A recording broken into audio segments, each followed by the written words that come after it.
federal and state agencies are getting riot shotguns. I mean, absolutely. Yeah, that's confirmed. So, but you know, cases of them coming in, and so all of this is happening. The American people need to understand that we are precisely in the same situation the founding generation was in like 1774. They have already done many of the same things the founders listed in the Declaration of Independence as being the reason for taking up arms and rebelling against the king and Parliament. Denial of a jury trial, being spirited away across the seas, in our case it's Gitmo, being subjected to a jurisdiction foreign to their constitution. In our case, it's the international laws of war, which are foreign to our Constitution. They're trying to impose upon us. They're not even following the international laws, though.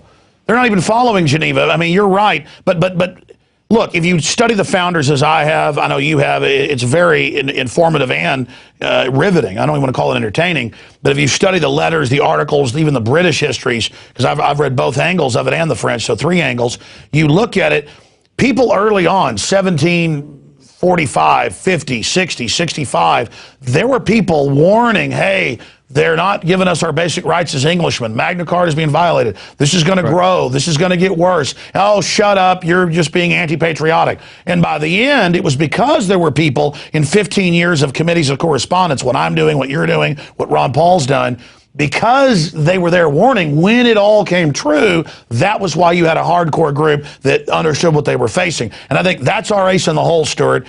Closing comments on that, and then this unconfirmed report you've got of, we know they've done this before, but National Guard and a drill and a questionnaire, would you fire on citizens? And people saying, no, we're not going to do this. And I mean, I know you're looking into that, but the latest on that.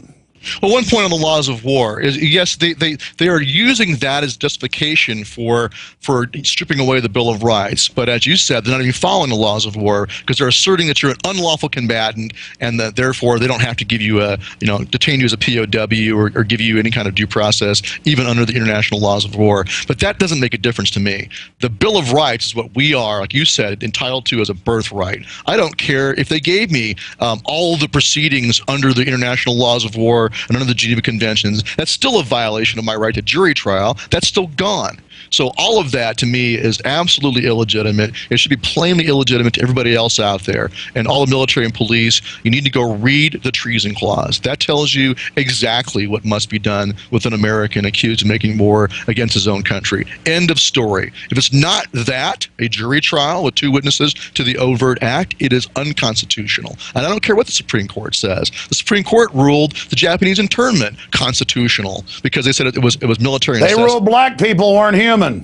Yeah, exactly. And they also ruled that even after the 14th Amendment that, hey, black people are at equal protection as long as they're given their own car, that's somehow equal protection. Go to the back of the bus, that's equal protection. It's total nonsense. And they also ruled and upheld eugenics, forced sterilization, 1 generation or 2 generations. Yeah, look, Marbury versus Madison. The Supreme Court all day can rule things that are unconstitutional. It's as legitimate as saying blacks are property and can be killed at will. It's a load of garbage, and I disregard all of it because I have organic rights and liberty, and I am a free man, and I will fight to defend it. And also, we all have an obligation to look at the Constitution and say that's unconstitutional. That was the point that Madison and Jefferson made in the Kentucky Resolutions and Virginia Resolves, that the states have an obligation to declare something unconstitutional. And I would assert the same goes for the American people, and everyone has ever sworn that oath. Well, the Ninth Amendment says, I mean, in the Bill of Rights says that it's reserved to the people, that even though it's not listed here, common sense says it's so. Yeah, the enumeration herein of certain rights shall not be interpreted as meaning we don't retain other rights. And what they meant by that is, hey, our rights don't come from the Bill of Rights. Our rights come from God. We have a sea of rights, an entire constellation of stars of rights. You can't just look at that and go, okay, you only have the rights listed here. We have all other rights retained. Yeah, because Jefferson said they'll try to twist things, so we've got to have this Ninth Amendment. In closing, what about this unconfirmed report that you're looking into about military? We know there was a stand down of some National Guard at Katrina. That's been confirmed. What about the latest? Well, this is kind of like almost like a Michael New situation, but it's an unconfirmed report we got on Facebook from someone in Indiana and said the International Guard had a whole unit that was part of an emergency response exercise, and during this exercise, some officers gave them a survey and asked them to answer it. And one of the questions was, would they use lethal force against the American people? And I don't know the rest of the context, but it was apparently so bad that first one soldier refused to fill out the survey, much like the survey back in '94 at 29 Palms. He refused to fill out the survey, and then he put his weapon down, stepped to the back of the formation, and then other soldiers in the formation followed suit until they all stepped back and said, we will not take part in this survey. That's what we were told. We have not confirmed this. The latest word from the source is that it's being handled internally. The two soldiers, a sergeant and a specialist that he was in contact with, have asked him to, not go further with this anymore. They don't want to go further, making it public. They're saying it'll be handled internally, and the officers will be investigated for giving the survey. So I don't know if we can say it's truly credible. Well, yeah, I mean that's standard. That's standard backing out of BS, but it's also standard of how they would handle it, covering it up. What's your gut tell you? I think it's credible. I just by the way the guy wrote and what he said, I think it's credible. And frankly, the fact that the soldiers involved would like to just not have this be a public deal is in exchange for not getting in trouble. That's what oftentimes happens, right? They say, look, just stop talking about it. Everything will be fine. Don't worry. I think it's very credible, but we can't confirm it yet, and we might not be able to because the source is telling us that now these soldiers don't want to go further. But it was a rumor about Katrina for years that was a big standout, and now it's been confirmed. That's right. We had an eyewitness who was there, Staff Sergeant Joshua May, and we have heard of other units that did the same thing. And that's the thing, is a lot happens behind the scenes. A lot happens that never gets on the news. We didn't know for a year that Fox Fallon of CENTCOM refused to attack Iran 4 years ago, but later it was confirmed. Stewart Rhodes will continue to talk to you, and look at Oathkeepers.org for developments. Thank you so much. Thank you. All right, there goes Stewart Rhodes with invaluable research. We're going to come back, continuing in this vein, with Floyd Mori, a Japanese-American, former member of the California State Legislature. He heads up the Japanese-American Citizens League. We've talked to him on the phone. We're going to talk to him here in a moment via Skype. He is very concerned about the NDAA and everything else that's happening. We'll talk to him after the break. It's InfoWars Nightly News, InfoWarsNews.com, PrisonPlanet.tv. Don't forget, we are viewer-supported. You see it first and archive, but then it's posted on the web, and millions see it throughout the week. And it is your support that makes all that possible. 15 cents a day, monthly membership, $5.95. The yearly membership is 40% off right now for the yearly membership at PrisonPlanet.tv. We'll be right back.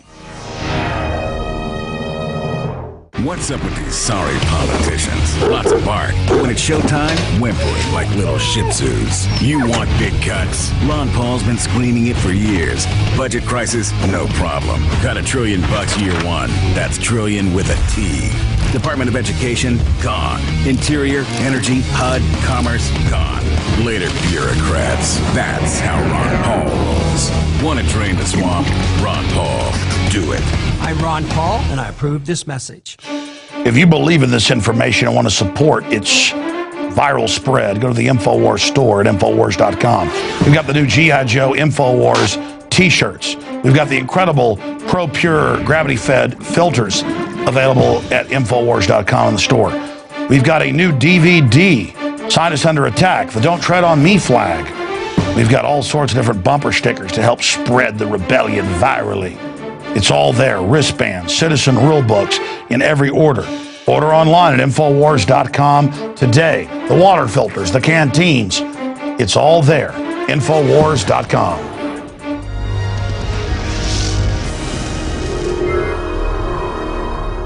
Welcome back. It's InfoWars Nightly News. And we're joined now by the head of the Japanese American Citizens League, Floyd Mori. And he's had a distinguished career in his own right as a mayor and then a member of the California Assembly. And he has served for a long time in the community and defending basic civil rights and human rights here in the United States.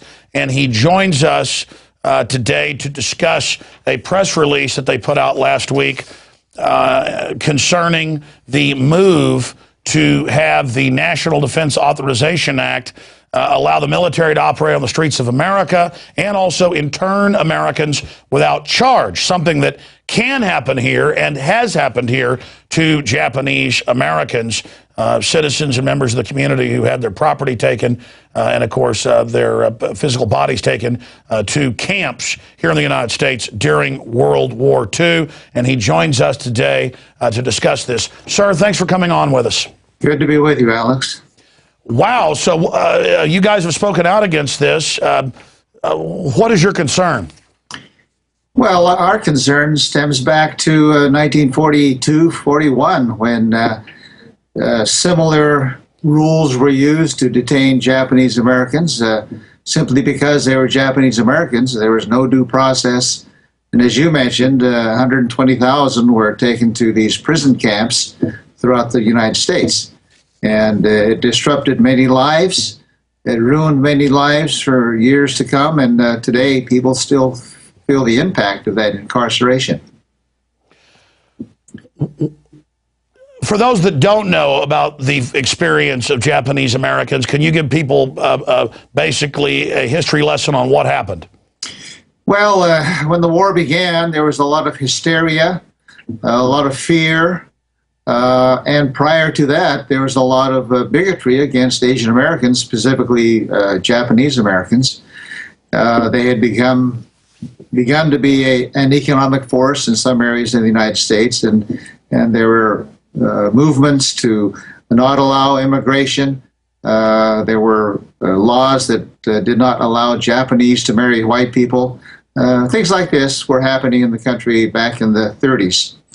And when the war began, there were some that advocated that Japanese Americans were a threat and they should be rounded up and put into these prison camps throughout the country. Roosevelt signed Executive Order 9066 on February 19th of 1942, and that allowed the military to round up Japanese Americans on the West Coast, and they were temporarily put into what were called assembly centers, and most of them were like horse stalls and racetracks or fairgrounds for a couple months until the camps were actually constructed, and then they were shipped off to these camps for the duration of the war. Amazing. You know, I learned that Hitler's concentration camps were actually based on the way that Native Americans were rounded up in the and early 1900s and put on basically reservations. And then during the first induction period, they would actually keep them in these barbed wire prison-like enclosures so they could pick out who were the troublemakers and who wasn't. And now we've seen the Emergency Centers Establishment Act that basically has some of the same language what we saw for Japanese Americans, but just applied to the public at large. And we see other moves. I mean, as you mentioned, the National Defense Authorization Act, all of this unfolding. This just broke 2 days ago. I was sent by people inside Kellogg, Brown and Root, and we've confirmed these documents are real, that they are now actually getting the subcontractors to where on 72 hours notice, they can